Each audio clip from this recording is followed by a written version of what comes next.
వైఎస్ఆర్ కాంగ్రెస్ పార్టీకి ఇంకేం సబ్జెక్ట్ లేక బాలయ్య గారు తెలుసో తెలియకో మాట్లాడితే, ఆయన అటు ఇటు పడుతూ తూలుతూ గీలుతూ మాట్లాడితే మేము దానికి వక్ర భాషలు చెప్తున్నామా? అంటే వైఎస్ఆర్ కాంగ్రెస్ పార్టీ జగన్మోహన్ రెడ్డి గారిని ఎవడు ఏ లెవెల్లో మాట్లాడినా మేమెవరో మాట్లాడకూడదా? జరిగిందనే కదా మేము చెప్పింది. జరగందని ఏమైనా చెప్పాము మేము? సాక్ష్యం కదా రికార్డులు, అసెంబ్లీ రికార్డ్స్. ఎందుకు ఇంకొక మాట కూడా చెప్తున్నాను, ఇది నేను వైఎస్ఆర్ కాంగ్రెస్ పార్టీలో ఉండి మాట్లాడచ్చో మాట్లాడకూడదు. గఫూర్ అన్న, నువ్వు వీలైతే దీన్ని సెట్ చేయి. చంద్రబాబు నాయుడు గారు సభలో ఉన్నారు, బాలయ్య గారి బావమర్తి ముఖ్యమంత్రి అండి. అంటే ఆయన్ను కూడా లెక్క చేయకుండా చిరంజీవిని తిడతాడు, ముఖ్యమంత్రిని, అదే సినిమా ఫోటోగ్రఫీ మంత్రిని. ఎవడరా మీరు 9వ పేరు పెడతారా? అసలు ఏంటండి, స్పృహలో ఉన్నారా? స్పృహలో ఉండి మాట్లాడారా? నేను అడుగుతున్నాను. లేకపోతే మీ స్వభావమే అంతేనా?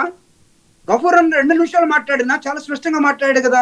ఇది సాంప్రదాయం. నేను కూడా కౌన్సిల్లో 8 సంవత్సరాలు ఉన్నటువంటి ఒక వ్యక్తిగా మాట్లాడుతున్నాను. దీపక్ రెడ్డి గారు కౌన్సిల్లో చాలా సీనియర్ నాయకులు, ఆయన కుటుంబం అంతా కూడా పార్లమెంటేరియన్స్. ఎందుకు మీరు సైడ్ లైన్ తీసుకుంటున్నారు? అసలు దిస్ ఇస్ నాట్ కరెక్ట్. మీరు ఎందుకు వస్తున్నారంటే, మేము ఈ టీవీలో ఎందుకు కలుస్తున్నామంటే, నేను వర్మ గారికి చెప్పాను, కరెక్ట్గా మాట్లాడే వాళ్ళతోటే నేను మాట్లాడతానని చెప్పాను. Yes, this is the team where I can really, ఒకవేళ మా పార్టీలో ఏమైనా తప్పున్నా తప్పు సరిదిద్దుకుంటామండి. మీ పార్టీలో తప్పు జరగలేదని మీరు దాన్ని మసిపుస్తున్నారు. బాలయ్య గారు మాట్లాడింది మా మీద వదిలేసేయండి. జగన్మోహన్ రెడ్డి గారిని ఇష్టం వచ్చినట్టు బోల్డ్ మంది మాట్లాడారు. ఆయన ముఖ్యమంత్రి కాకుండా ఆగలేదు కదా. ముఖ్యమంత్రి జీవితకాలం మాకు ఉండాలని మేము కూడా కోరుకోలేదు. ఈరోజు మీకుందా? వర్మ గారు వింటున్నారా? మాట్లాడండి సార్. మీరు 70mm లో గఫూర్ అన్న చూపిస్తున్నారు, మాకు కనపట్ల.